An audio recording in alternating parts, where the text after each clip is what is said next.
Uma região marcada pelo medo. Moradores do bairro Santa Helena, em Vitória, estão assustados com a presença de moradores de rua. O tráfico e o consumo de drogas começam assim que a polícia vai embora. Bandidos invadem e roubam padaria no centro de Vitória. Os criminosos renderam funcionários, clientes e ainda fugiram com o cofre. Montador de móveis é acusado de abusar das filhas por 6 meses. Ele esperava a mãe das meninas sair para cometer o crime. Presa a quadrilha que vendia carros roubados na internet. Os veículos eram oferecidos com preços até 80% abaixo do valor de mercado.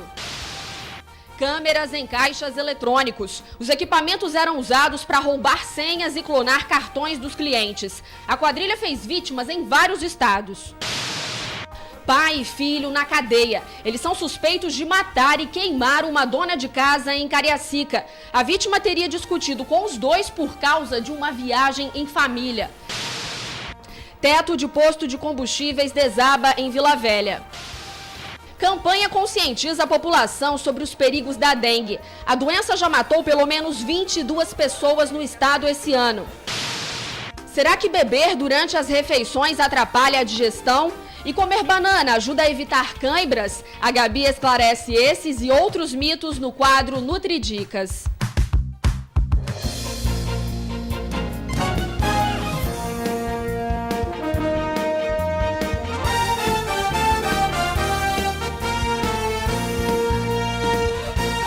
Olá, boa tarde. Moradores do bairro Praia de Santa Helena, em Vitória, pedem socorro. Quem mora no local evita sair de casa à noite e quase não recebe visitas. É que usuários de drogas invadiram a região. Há consumo e tráfico no meio da rua. Eu fui ver de perto o problema. A poucos metros do ônibus que monitora os usuários de crack, esse rapaz de boné supostamente vende drogas para 2 pessoas. Ele retira a mercadoria da sacola e entrega aos clientes. A ação é rápida e a polícia nem percebe. Cada dia chega mais usuários de todas as idades, desde crianças de menos de 18 anos até idosos e gestantes. E eles fazem uma bagunça na rua, sujam as ruas todas. De madrugada eles começam a falar alto, gritar. Tem dias que eles trazem instrumentos musicais, ficam cantando e tocando nas ruas aqui da Ulisses Sarmento e Almirante Suído, Duca de Aguiar, que é tudo fronteira uma com a outra, né? O flagrante foi feito na praia de Santa Helena, em Vitória. Quem mora no bairro diz que cenas como essa se tornaram comuns. E o consumo de drogas na rua Ulisses Sarmento teria aumentado depois que a prefeitura fez uma mudança no trânsito da região. Eles fecharam o trânsito equivocadamente e isso propiciou com que a bandidagem tomasse conta. Então, no caso, as pessoas ficam com medo de transitarem. Os próprios moradores têm medo, pessoas que moram aqui na Redondeza, tudo tem medo de passar na nossa rua. A situação está tão complicada que os moradores aqui da região já nem recebem visitas mais. Os amigos e parentes sempre dão uma desculpa para não aparecer. Falam que estão sem tempo só para não ficar chato. Mas, na verdade, o problema é outro. O visual lá embaixo assusta e o caminho até os apartamentos é muito perigoso. Tão arriscado que há muito tempo essa aposentada não vê a mesa cheia no fim de semana. Está numa situação que a gente não consegue mais convidar pessoas para vir até a nossa casa porque as pessoas se assustam com o visual, com a abordagem e isso deixa a gente muito constrangida. Nos últimos dias, o que já estava ruim ficou ainda pior. Os moradores afirmam que o bairro vem sofrendo constantes quedas de energia. É que a água da chuva sobrecarrega os galhos das árvores, eles encostam nos fios de alta tensão e o transformador desarma. No escuro, né? Ninguém vê, ninguém sabe, e isso é de dia e de noite, né? Enquanto os moradores se trancam em casa, os usuários parecem não se preocupar com nada nem com ninguém. Às 8 da noite, o ônibus da Polícia Militar vai embora e a vizinhança que tanto assusta continua. Na verdade, mais gente aparece para acender o cachimbo. Quando eles saem, 1 minuto depois, eles voltam enfileirados, 10, 15, 20, 30. A Polícia Militar afirma que faz o policiamento na região e que a situação é uma questão de saúde pública. Já a Prefeitura de Vitória disse que faz abordagem e monitoramento diário de moradores de rua, mas não pode encaminhar as pessoas para abrigos sem que elas aceitem. Para acionar a equipe de abordagem, é preciso ligar para o número 156.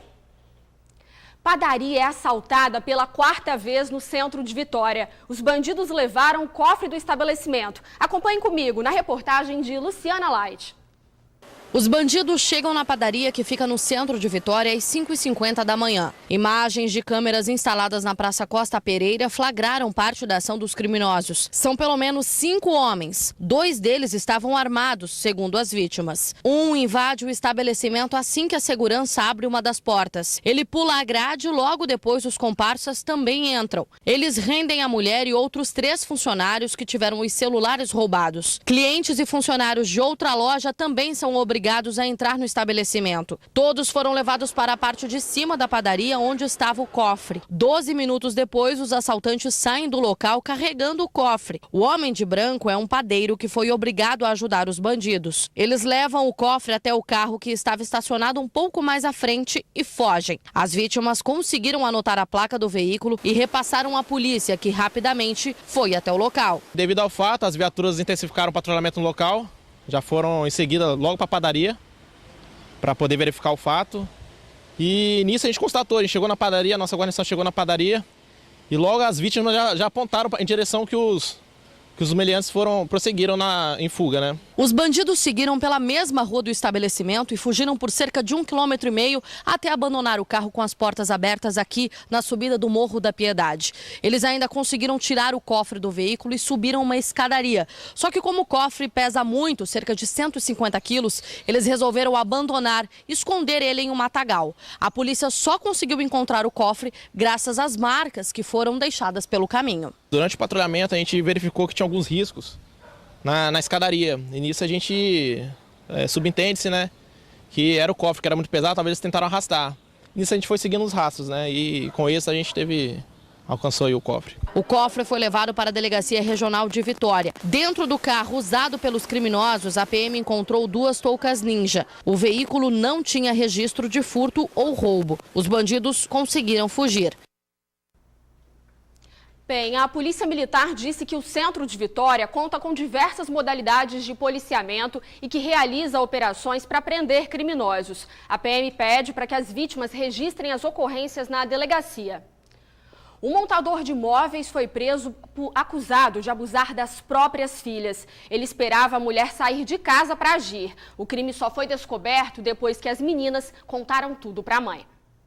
O montador de móveis de 30 anos é apontado pela polícia por ter abusado das 2 filhas biológicas, de 12 e de 10 anos de idade. Segundo as investigações, os abusos aconteceram por um período de mais de 6 meses. O pai trabalhava como autônomo, montador de móveis. Então ele saía de casa mais tarde do que a mãe. A mãe saía de casa bem cedo para ir trabalhar, ela trabalhava já com carteira assinada, e o pai, como era autônomo, ficava em casa. E nesse período da manhã, ele abusava das 2 filhas, uma de 10 e uma de 12 anos de idade. Mesmo assim, não conseguiu escapar da polícia. Depois que a mãe descobriu o que estava acontecendo com as filhas, o homem fugiu de casa.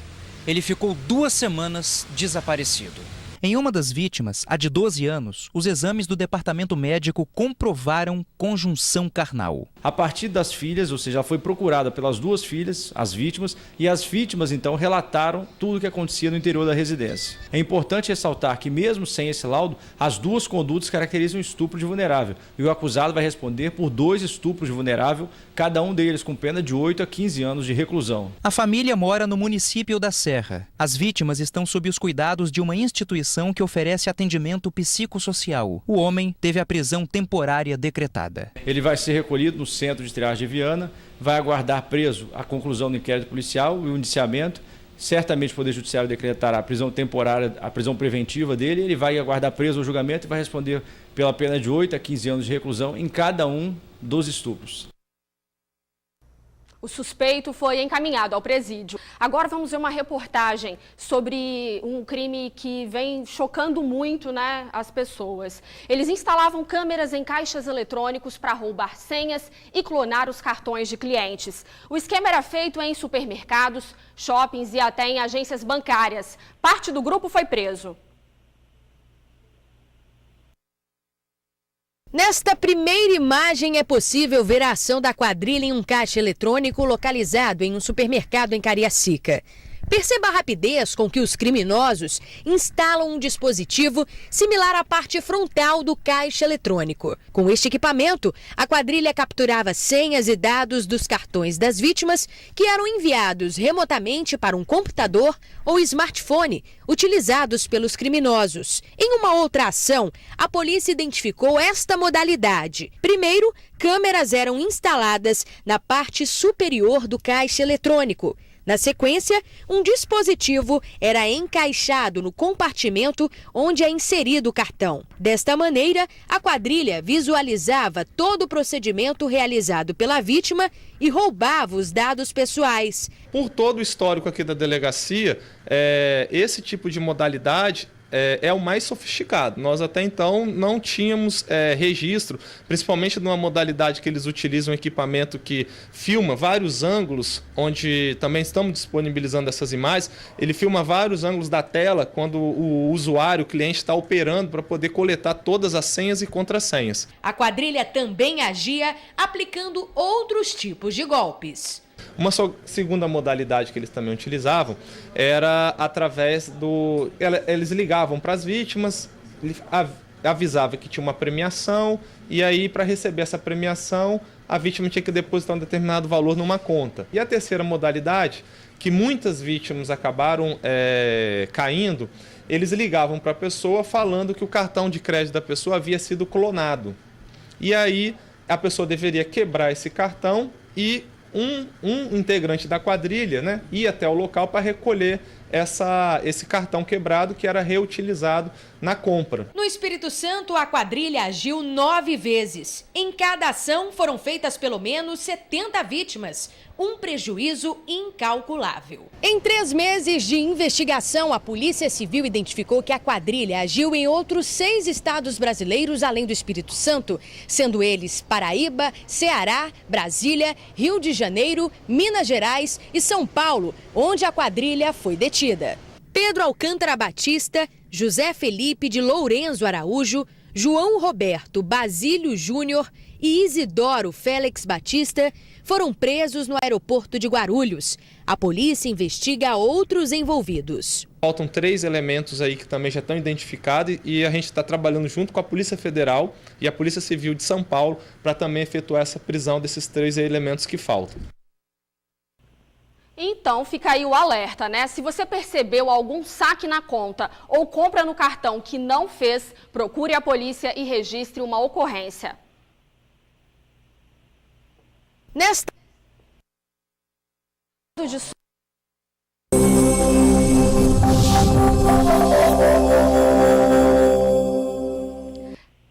Sábado de sol entre nuvens na Grande Vitória. O vento permanece forte no litoral e há risco de ressaca no mar. A previsão de chuva apenas no norte do estado. E no sul do estado, a chuva de ontem provocou prejuízo em várias cidades. Em Muqui, o nível do rio subiu, mas não chegou a transbordar. Ruas ficaram inundadas. Os muros de um cemitério e de uma casa caíram. Um carro foi arrastado e caiu em uma cratera. Situação parecida em Cachoeiro de Itapemirim. Várias ruas ficaram intransitáveis. Em Rio Novo do Sul, a lama se espalhou principalmente no centro da cidade. Já em Castelo, a principal avenida ficou alagada. Não houve feridos em nenhum dos municípios.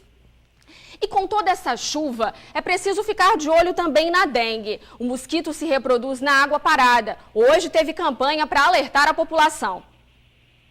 A equipe da saúde de Vitória veio ao local onde pessoas de várias partes da cidade se encontram. A feira, que acontece no centro histórico da capital. Aqui, os agentes de saúde abordavam as pessoas e, num papo bem descontraído, explicavam a necessidade de cuidar da casa com um foco principal no mosquito da dengue. E o lembrete é válido. Tem que ver, tem que olhar, tem que cuidar. Porque a doença está aí, né? O bichinho está aí, está rodando. Ó, você está aqui, ele pode estar aí do teu lado. É uma forma de estar conscientizando e lembrando, né? Porque na correria do dia a dia não dá pra gente ficar lembrando disso. Quando vê, passa um mês, passa 6 meses. O alerta é nacional. Hoje é o dia D de combate às doenças provocadas pelo Aedes aegypti. Chuva e sol são os aliados do mosquito, que é responsável por transmitir 3 doenças. O checklist ele vai ser um instrumento que nós vamos utilizar para orientar e para instruir as pessoas de como que elas podem estar contribuindo para eliminar o mosquito da dengue, da zika e da chikungunya. A lista de itens a serem verificados em casa é grande, 22, mas a dor de cabeça que evitam é bem maior. O alerta foi na feira em Vitória por um motivo bem específico. É a orientação. Então, para isso, os agentes usarão uma espécie de instrumento, né? Um checklist, é um roteiro de inspeção para dentro das casas. Ele relaciona os principais criadouros onde o mosquito pode ser encontrado dentro de casa e o que a pessoa tem que fazer para eliminar o risco. Então a gente vai conversar com as pessoas, orientar que se utilize desse instrumento e que façam a vistoria pelo menos uma vez por semana para eliminar o mosquito. É preciso ficar mesmo de olho. Esse ano, a dengue já matou pelo menos 22 pessoas. A orientação é separar um dia da semana para limpar o quintal. Fique de olho em tudo que pode acumular água, como vasos de planta, garrafas plásticas e lixo acumulado. Em Vila Velha, no bairro Santa Inês, o teto de um posto de combustíveis caiu. Por sorte, não havia ninguém no local. Os comerciantes ficaram assustados. A loja do Luciano ainda estava aberta quando parte da cobertura metálica do posto desabou. Achamos que fosse até um veículo que poderia ter batido em alguma bomba. Saímos todo mundo do lado de fora, fomos ver a estrutura do poço, tinha vindo abaixo, entendeu? Porque no momento estava ventando muito forte, estava chovendo.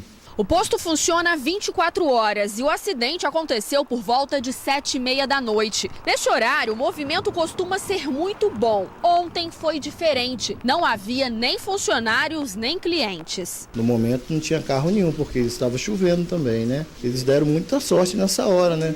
Porque se tivesse, poderia ter se machucado, ou então não poderia nem estar trabalhando amanhã, né? O posto funciona 24 horas. Que bom que ninguém ficou ferido, né?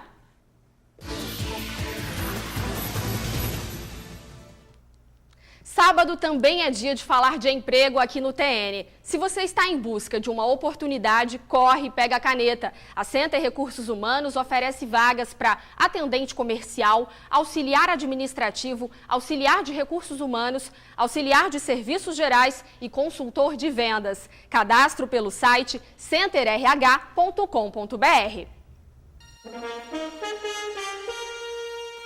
Você vai ler no jornal A Tribuna de hoje, 19 de novembro.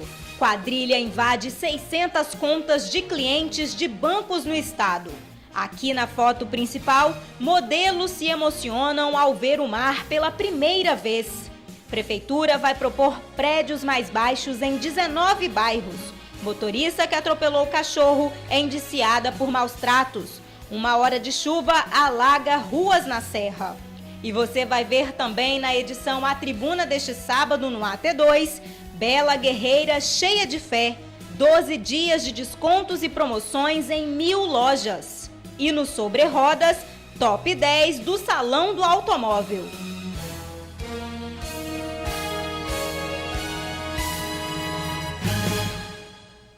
A polícia apresentou mais um suspeito de ter participado da morte de uma dona de casa em Cariacica. A mulher foi assassinada e teve o corpo queimado. O marido dela e o enteado são os principais suspeitos. Pai e filho juntos na cadeia. Para a polícia, eles são os principais suspeitos da morte de Heloína Paula Ferreira de Oliveira. O corpo dela foi encontrado carbonizado no dia 23 de setembro em Nova Campo Grande, Cariacica. Alexandro Rodrigues da Cruz e o pai dele, Luiz Carlos da Cruz, já tinham sido presos temporariamente. Voltaram à Delegacia de Homicídios e Proteção à Mulher para serem ouvidos novamente. Fato é que os dois, são as últimas pessoas que viram a vítima com vida e que efetivamente foi encontrado sangue no veículo que eles dois utilizavam. Os autores estão inventando histórias, né, um tanto fantasiosas, para justificar as provas. Diante de todo o conjunto probatório, imputam a eles o crime. A Polícia Civil afirma ter provas suficientes para acreditar que pai e filho assassinaram Heloína. O crime teria sido motivado por uma discussão entre Heloína e o companheiro dela, Luiz Carlos. A vítima não queria que Luiz levasse o filho dele, Alexandro, em uma viagem da família. O que chamou a atenção das provas produzidas foram o exame de DNA, né, a localização de sangue humano no veículo e a constatação posterior por meio do DNA de que se tratava de sangue de Heloína, o histórico de agressões por parte do Luiz Carlos contra a Heloína e, além das oitivas testemunhas, né, que tudo mostra que houve uma discussão anterior, né, até na noite do anterior ao crime, e a posterior, propriamente atos executórios do crime, que seriam aí as agressões. Alexandro e Luiz Carlos negam o crime. Simplesmente não tem nada a declarar, não. A única coisa que estou sendo acusado é uma coisa que eu não fiz. Vocês são ou não são responsáveis? Não. Não. Alexandro teve a prisão temporária prorrogada por mais 30 dias. Luiz Carlos segue preso temporariamente. Os dois foram autuados por homicídio e ocultação de cadáver. Os suspeitos já voltaram para o presídio.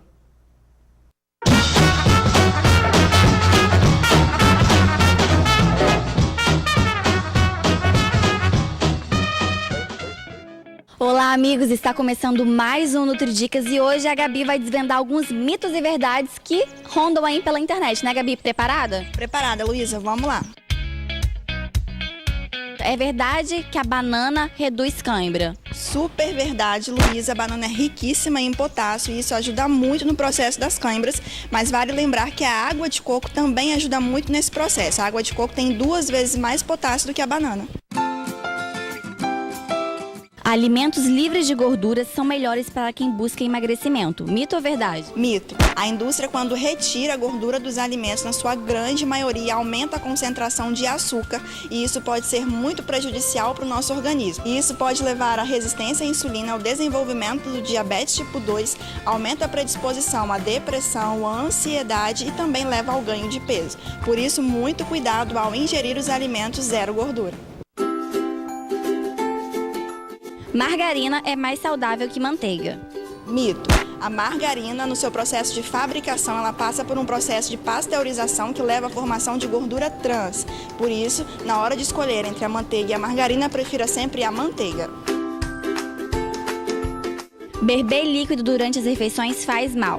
Verdade. Quando ingerimos líquido durante as refeições, atrapalhamos o nosso processo de digestão e atrapalhamos também a absorção de vitaminas e minerais e principalmente as vitaminas do complexo B. Caso seja necessário, não ultrapasse 150 ml por refeição. Um copo de suco de laranja é tão calórico quanto um bombom. Mito ou verdade? Verdade. Em relação às calorias, um copo de 200 ml de suco de laranja tem a mesma caloria do que um brigadeiro, por exemplo. Mas devemos levar em consideração a composição nutricional desses alimentos. A laranja é rica em fibras, vitamina C e diversos minerais, enquanto o bombom é caloria vazia. E aí, gostou do Nutridicas de hoje? Você também pode mandar sua sugestão para a Gabi, né? É isso mesmo, é só me achar nas redes sociais. Tanto no Facebook quanto no Instagram, é só digitar Nutridicas com Gabi.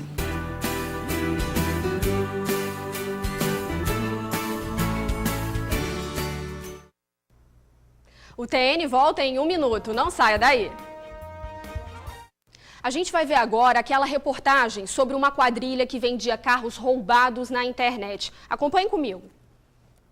Foram 45 dias de investigação até a polícia conseguir desarticular uma quadrilha especializada no comércio de veículos roubados. A equipe da Delegacia de Furtos e Roubos de Veículos deu início à operação depois que este carro branco foi anunciado em um site de compra e venda na internet.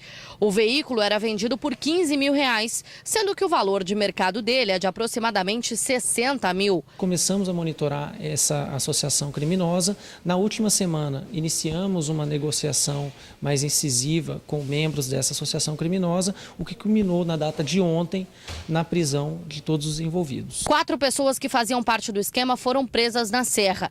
Os irmãos Romário Ferreira Marinho, de 35 anos, e Lucas Ferreira Marinho, de 33, Vanir Vulpe Soares, de 38 anos, e Keila Dantas Rocha, de 22. A quadrilha era bem organizada e cada um tinha sua função definida. A Keila, no caso, ela era responsável por fazer o lançamento dos anúncios através do site e fazer as negociações preliminares. Romário, Vanir e Lucas, eles realizavam a conclusão da negociação, ou seja, quando o negócio já estava concluído através da internet, através do site, eles iam até o local para fazer a venda, a entrega do veículo, o recebimento do valor. Também Romário e Lucas eram os responsáveis pela parte financeira, eram os que financiavam as compras dos veículos. Os 4 veículos apreendidos são roubados, 3 deles na Serra. O marido de Keila também acabou sendo detido, já que este carro estava com ele. Cleiton Vander Zunta, de 41 anos, comprou o carro por R$13 mil, quase 40 mil a menos que o valor de mercado. Com base no depoimento dos envolvidos, a polícia acredita que a quadrilha tenha comercializado nesses 12 meses pelo menos 10 veículos, todos carros novos e com bom valor de mercado. Só os 4 apreendidos durante a operação estão avaliados em R$350 mil. Todos os envolvidos foram encaminhados para o presídio de Viana. A polícia faz o alerta: desconfie de negócios fáceis demais e com valores tão baixos. Um veículo que o valor de mercado dele é R$50 mil, se ele está sendo negociado a 10, 15 mil, com certeza absoluta ele é de origem ilícita. Se alguém adquiriu algum veículo de algum integrante dessa associação criminosa, que procure a Delegacia de Furtos e Roubos de Veículos para que o veículo seja apreendido. Dessa forma já vai estar demonstrando a boa-fé, né? Vai estar contando, nós vamos estar analisando os fatos para verificar se houve algum dolo por parte desse adquirente desse veículo, poderá responder por receptação ou não. Agora, em permanecendo com esse veículo, na posse desse veículo, fica mais demonstrada ainda a má-fé e aí vai, com certeza absoluta, em um momento posterior, sendo localizado, será preso e responderá pelo crime de receptação. A OLX disse que remove esse tipo de anúncio assim que identifica e que está à disposição das autoridades para colaborar no que for necessário. A empresa também afirma que disponibiliza um botão de denúncia em todos os anúncios e recomenda: denunciem esse tipo de prática. E a gente fica por aqui. Uma ótima tarde e à noite eu encontro vocês.